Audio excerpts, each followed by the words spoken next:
16세기 후반과 17세기까지 영국에서 철학자요, 신학자요, 과학자로 영국의 경험주의 철학을 이끌었던 프란시스 베이컨이라는 분이 계십니다. 이분이 쓴 신기관이라는 책을 보면 그 책에서 인간의 판단을 흐리게 하고 인간의 판단을 혼란스럽게 하는 4가지 우상을 말씀하고 있습니다. 종족의 우상, 동굴의 우상, 극장의 우상, 시장의 우상, 이 4가지가 바로 그것들입니다. 그 중에서 종족의 우상이라고 하는 건 자기가 처해 있는 상황, 형편, 처지에 따라서 각양 자기가 보고 싶은 것만 보는데 그렇게 되면 결국 종합적인 판단을 내리지 못하게 된다 하는 말입니다. 고양이는 고양이가 가진 특유의 시각이 있지 않습니까? 강아지는 강아지가 가진 특유의 시각, 세계관이 있습니다. 그걸 사람에게 적용시키면 동양인이 가진 세계관, 서양인이 가진 세계관이 다릅니다. 그런데 동양인과 서양인이 각자 세계관을 주장하면 갈등하고 충돌합니다. 남자와 여자가 다르고 노인과 어린아이가 다릅니다. 그래서 우리가 판단을 하고 결정을 내릴 때는 내가 서 있는 삶의 지평을 절대화하면 곤란합니다. 이게 전적으로 옳은 것이라고, 이게 전적으로 바른 것이라고 주장하기 시작하면 그때부터 다툼과 싸움이 일어나고 틀릴 수가 있습니다. 그런 문제가 심각해지지 않겠습니까? 우리가 이걸 부활이라는 데 한번 적용시켜 보십시다. 사람은 누구나 죽습니다. 죽음 이후의 삶을 살아본 사람은 아무도 없습니다. 이 땅에서는. 그래서 사람은 우리가 경험하는 바에 있어서 부활은 말도 안 된다고 생각합니다. 내가 경험하지 못했기 때문에, 내가 잘 모르기 때문에.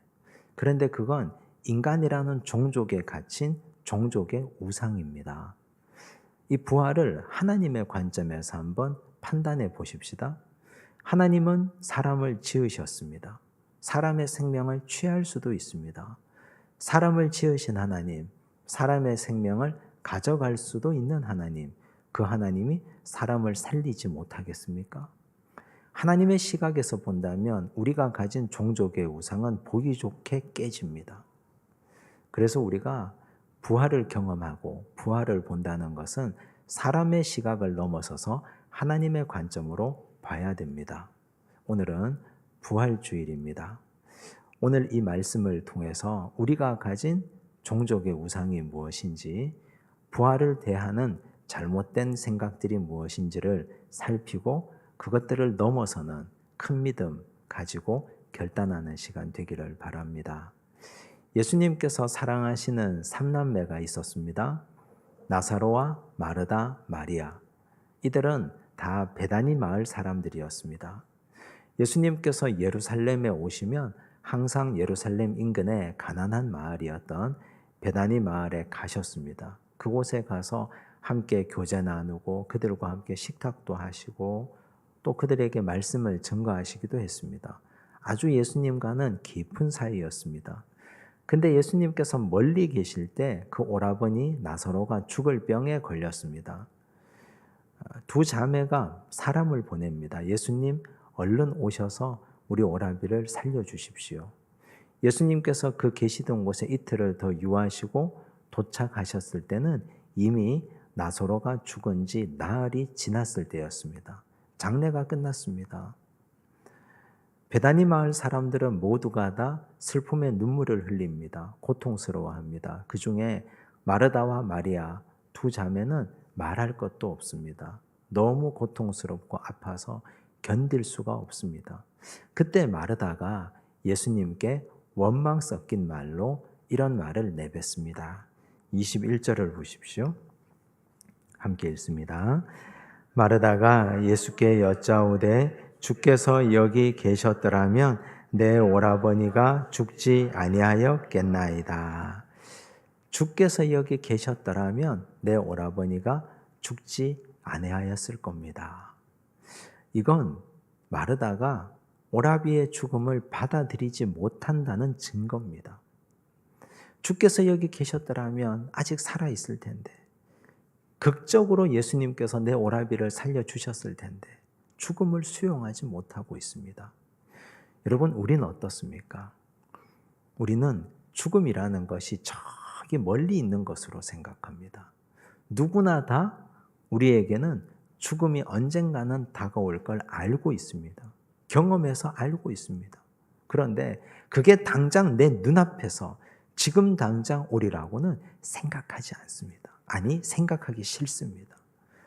죽음을 생각하고 죽음을 묵상하고 죽음을 바라본다는 건 고통스럽기 때문에 사람들은 죽음에 대해서 생각하지 않고 자꾸만 뒤로 미루어 둡니다. 그러다 보니 죽음은 자꾸 이월되고 뒤로 밀려납니다. 그래서 사람들은 죽지 않으려고 하는 습관이 있습니다. 그런데 이게 우리가 부활신앙을 가지는데 치명적인 걸림돌이 됩니다. 한번 생각해 보십시오. 오늘은 부활주일입니다. 예수님께서 부활하시기 전에 어떤 일이 일어났는지. 지난 한 주간 우리는 고난주간 특별 새벽기도회를 가졌습니다. 고난주간의 정점이 성금요일입니다. 예수께서 십자가에 달려 돌아가시고 무덤에 들어가신 날.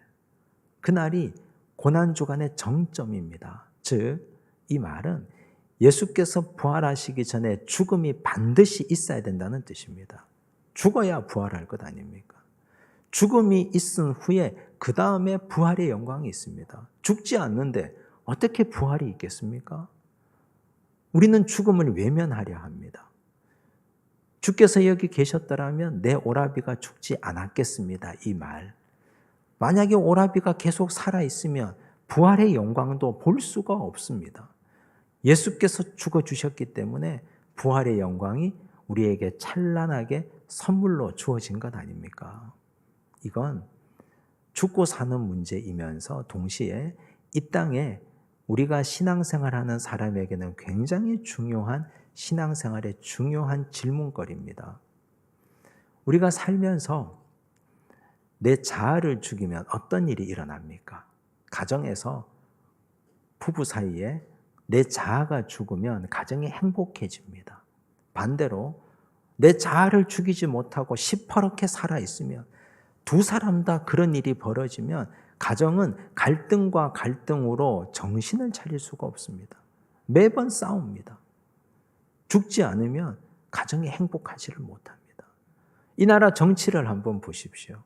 사람들이 죽지 않으려고 하니, 아무도 손해보려 하지 않으려 하니 이 나라 정치가 얼마나 역겹습니까? 막말이 오가고 서로가 서로를 비방하고 아무도 죽는 자가 없으니. 그런데 죽으면 기쁨이 오고 부활의 영광이 옵니다. 이건 대단한 역설입니다. 그래서 사도 바울이 말했습니다. 고린도전서 15장 31절을 보면 바울이 말하기를 그리스도께 대한 나의 자랑을 두고 내가 단언하노니 나는 날마다 죽노라. 바울이 날마다 죽는다고 말한 이유가 뭡니까? 그가 개척한 교회들을 살리기 위해서, 세우기 위해서, 그가 전도하는 사람들을 하나님 앞에 바로 세우기 위해서 내 자아가 죽어야 예수가 드러날 것 아닙니까? 우리는 신앙생활하는 사람들입니다. 우리 속에 성령 하나님을 모시고 있습니다. 내가 시퍼렇게 살아서 날뛰고 있으면 성령 하나님이 그만큼 활동할 영역이 줄어듭니다. 근데 내가 죽으면 성령께서 일하십니다. 하나님께서 일하십니다. 그래서 우리는 부활신앙을 가지려면 내가 하나님 앞에서 잘 죽어야 됩니다. 그런데 세상 사람들은 어떻게 가르칩니까? 손해보지 말라고 합니다. 죽지 말라고 합니다. 네가 왜 죽느냐고. 왜 거기서 그런 말을 하고 왜 거기서 그런 행동을 해서 사람들이 너를 얕잡아 보게 만드냐고. 할 말 다 하고 성질 부릴 거 다 부리고 나는 이런 사람이라고 계속해서 주장하라고 가르칩니다. 사탄이 그렇게 시키는 겁니다. 그래서 세상이 행복해지고 그래서 우리 가정이 밝아졌습니까? 천만의 말씀입니다. 예수께서 여기 계셨더라면 내 오라비가 죽지 않았겠습니다. 우리가 그런 마음을 가진다면 우리는 부활의 영광을 경험할 수가 없습니다. 부활은 죽음 이후에 일어나는 시간의 순서에 따른 것임을 기억하고 명심해야 됩니다. 그래서 우리가 부활을 경험하기 위해서는 항상 죽을 각오가 되어 있어야 됩니다. 어떤 문제가 닥치더라도 거기서 내가 손해보고 죽으면 부활의 영광의 주님께서 우리와 함께 하실 줄로 믿습니다. 이제 예수님과 마르다가 이런 대화를 나눕니다. 23절과 24절을 보십시오. 함께 읽습니다. 예수께서 이르시되 내 오라비가 다시 살아나리라. 마르다가 이르되 마지막 날 부활 때에는 다시 살아날 줄을 내가 아나이다. 네 오라비가 다시 살 거다. 예수님, 저도 알고 있습니다. 마지막 날 부활 때에는 내 오라버니가 살 걸 알고 있습니다. 그러니 예수님께서 아주 유명한 말씀, 잘 알려진 말씀을 하십니다. 25절과 26절 보십시오. 함께 읽습니다. 예수께서 이르시되 나는 부활이요 생명이니 나를 믿는 자는 죽어도 살겠고 무릇 살아서 나를 믿는 자는 영원히 죽지 아니하리니 이것을 내가 믿느냐? 나를 믿는 자는 죽어도 살겠고 무릇 살아서 나를 믿는 자는 영원히 죽지 아니하리니 이것을 내가 믿느냐? 예수님께서 이 말씀을 통해서 말씀하고자 하는 바는 현재적 부활입니다. 살아서 나를 믿는 자는 영원히 죽지 아니하리니 이건 현재적 부활 아닙니까? 사람들은 다 알고 있습니다. 어렴풋하게 알고 있습니다. 내가 죽으면 천국에서 눈 뜰 것을. 그건 미래적 부활 아닙니까? 내가 죽는 날 천국에서 눈 뜰 것을 믿는 건 언젠가 일어날 미래적 부활입니다. 그런데 과연 우리가 살아가는 이 현장에서 우리 삶의 현장에서 부활을 경험할 수 있을까? 예수님이 있다고 말씀하셨습니다. 살아서 나를 믿는 자는 영원히 죽지 아니하리니 그게 현재적 부활 아닙니까? 그렇다면 현재적 부활이라는 것의 의미가 무엇입니까? 그러려면 천국에서 일어나는 일을 봐야 됩니다. 요한계시록 21장 22절과 23절입니다. 함께 읽겠습니다.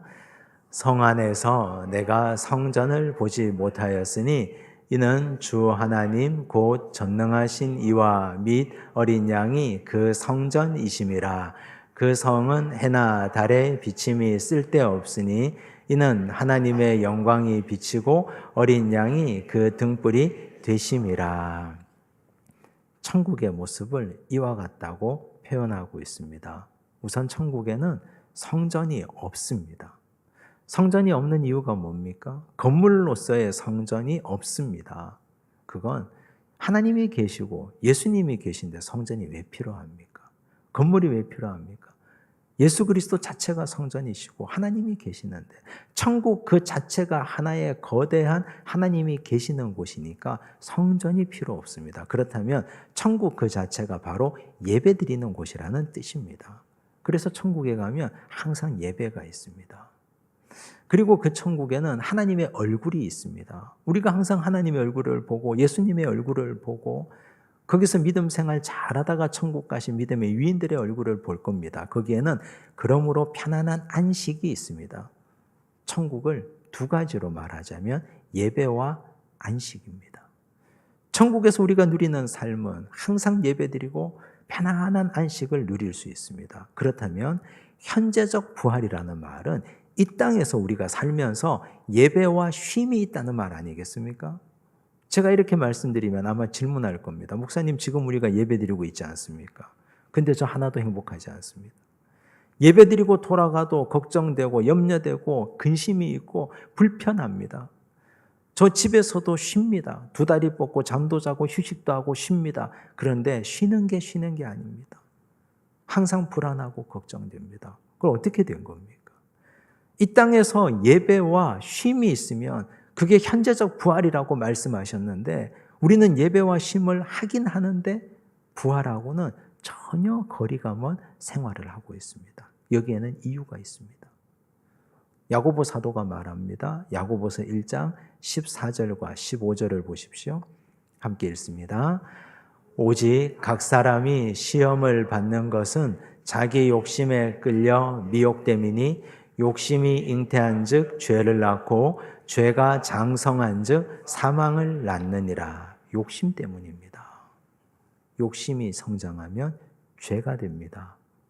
내 마음에 욕심이 가득 차 있습니다. 이게 밖으로 툭 나오는 순간, 그게 현실이 되는 순간 죄가 됩니다. 이 죄는 한번 나오면 인격처럼 성장합니다. 자랍니다.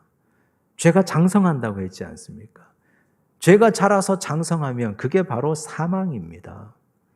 여러분, 우리가 예배 드려도 행복하지 않은 이유, 집에서 쉬어도 편안하지 않는 이유, 우리 마음속에 욕심이 가득 자리하고 있기 때문입니다. 다윗이 고백합니다. 시편 23편 1절을 보면 여호와는 나의 목자시니 내게 부족함이 없습니다.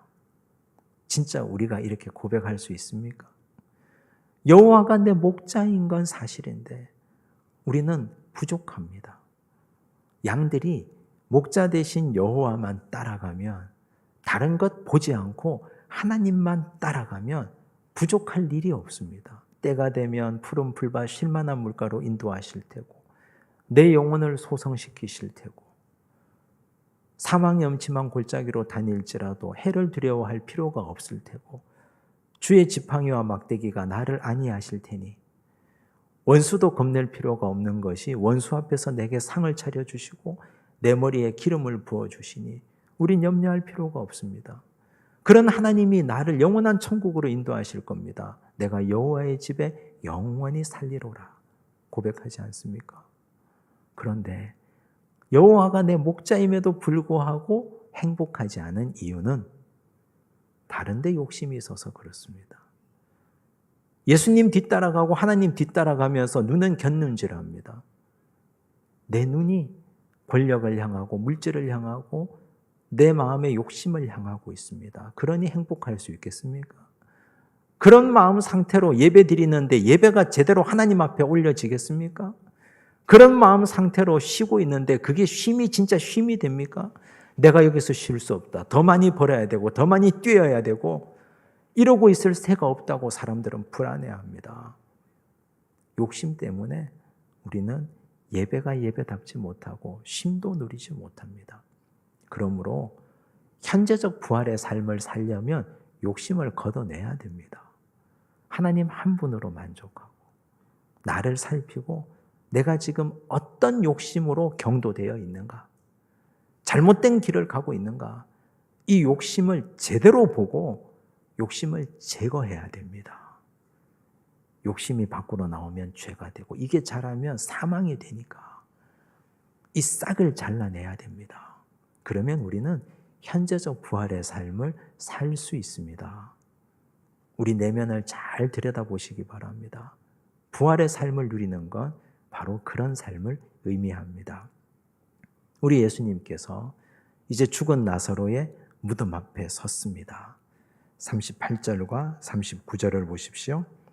함께 읽습니다. 예수께서 다시 속으로 비통히 여기시며 무덤에 가시니 무덤이 굴이라 돌로 막았거늘 예수께서 이르시되 돌을 옮겨 놓으라 하시니 그 죽은 자의 누이 마르다가 이르되 주여 죽은 지가 나흘이 되었음에 벌써 냄새가 나나이다. 유대인의 무덤은 굴로 되어 있습니다. 굴 속에 시신을 안치합니다. 그리고 그 굴 입구를 큰 돌을 굴려서 막아 놓습니다. 예수님께서 죽은 나사로의 시신이 안치되어 있는 무덤 앞에 섰습니다. 그 무덤 속에는 나사로의 시신이 죽은 지 나흘이나 되어서 썩고 있습니다. 큰 돌이 무덤 입구를 막고 있습니다. 그 돌이 예수님과 나사로 사이를 가로막고 있습니다. 그 속에는 죽은 자의 시신이 있고 예수님은 그 돌문 앞에 서서 비통히 여기시고 눈물 흘리고 계십니다. 여러분, 이 모습이 죽은 자의 모습이 아니라 산 자의 모습이라면 끔찍하지 않습니까? 나사로는 죽어서 무덤 안에 들어가 있는데 살아있는 자도 나는 걸어 다니고 밥 먹고 다니고 사람들 만나고 말하고 다녀서 살아있다고 느끼지만 하나님의 눈으로 보실 때는 실상은 죽은 자가 너무너무 많습니다. 나는 멀쩡하게 걸어 다닌다고 하지만 실상은 무덤 속에 있는 자가 얼마나 많은지 모릅니다. 과거 초대교회 시절, 로마의 압제 시절, 예수 믿는 사람들을 로마 당국이 잡아갑니다. 그냥 체포만 하는 게 아닙니다. 콜로세움에 던져 넣습니다. 짐승과 싸워서 짐승의 밥이 되게 만듭니다. 그게 너무 두려워서 배교합니다. 하나님을 떠납니다. 거기다가 내가 다녔던 교회 공동체, 가정교회 공동체를 고발합니다. 그러면 그 교회 공동체가 한순간에 다 초토화됩니다. 그리고 나는 자유함을 얻습니다. 짐승의 표를 받습니다. 로마 황제를 숭배한 그 대가로 나는 자유를 누립니다. 아이들 학교에 보낼 수도 있고 경제활동을 마음대로 할 수 있습니다. 그러면서 자기는 느낍니다. 나는 이제 자유인이 되었다고. 그런데 그 사람을 믿음의 눈으로 보십시오. 무덤 속에 들어가 있는 사람입니다. 살아있는 것 같은데 실상은 죽은 자입니다.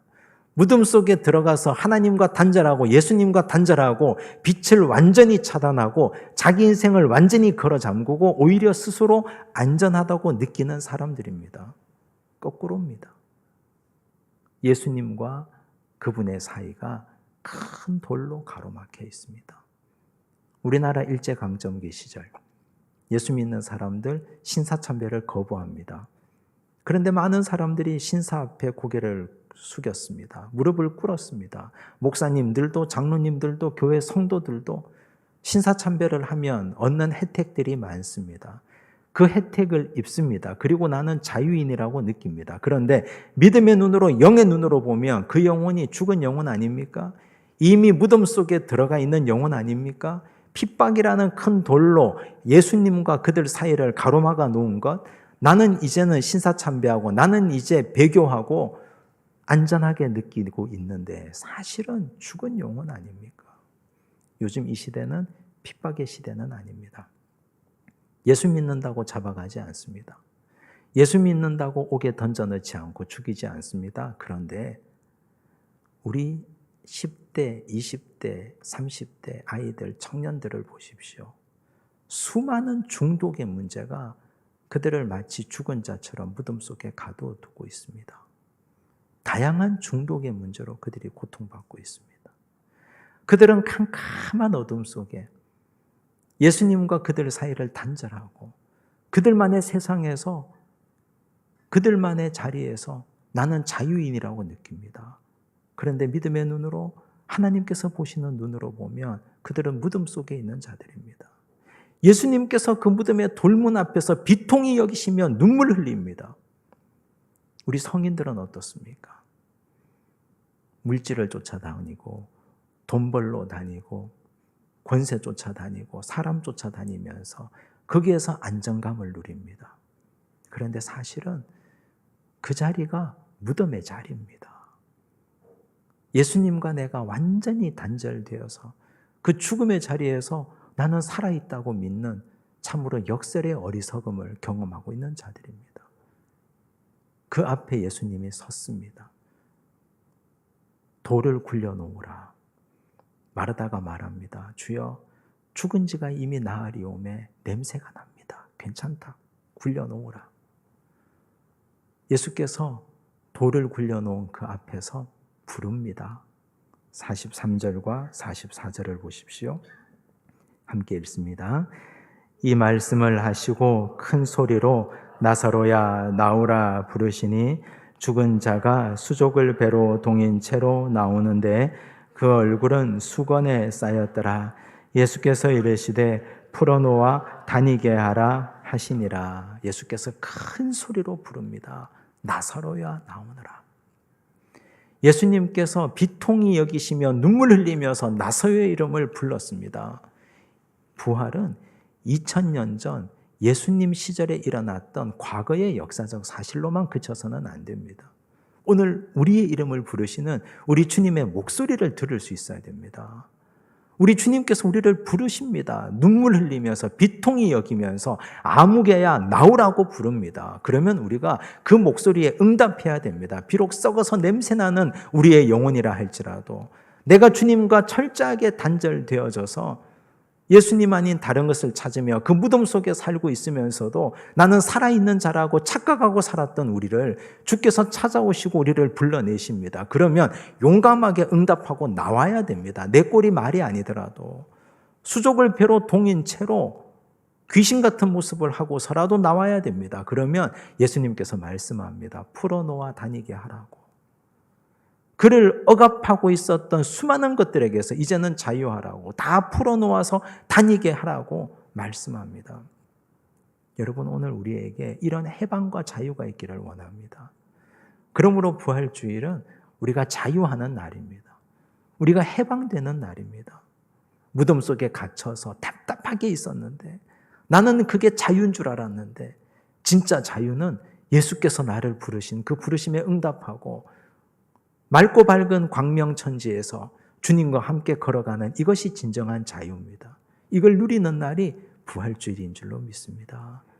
우리 주님께서 우리를 부르시면 그 부르심에 응답해서 자유하시고 행복한 인생, 부활의 삶을 누리고 살아가시기를 간절히 바랍니다. 기도하겠습니다.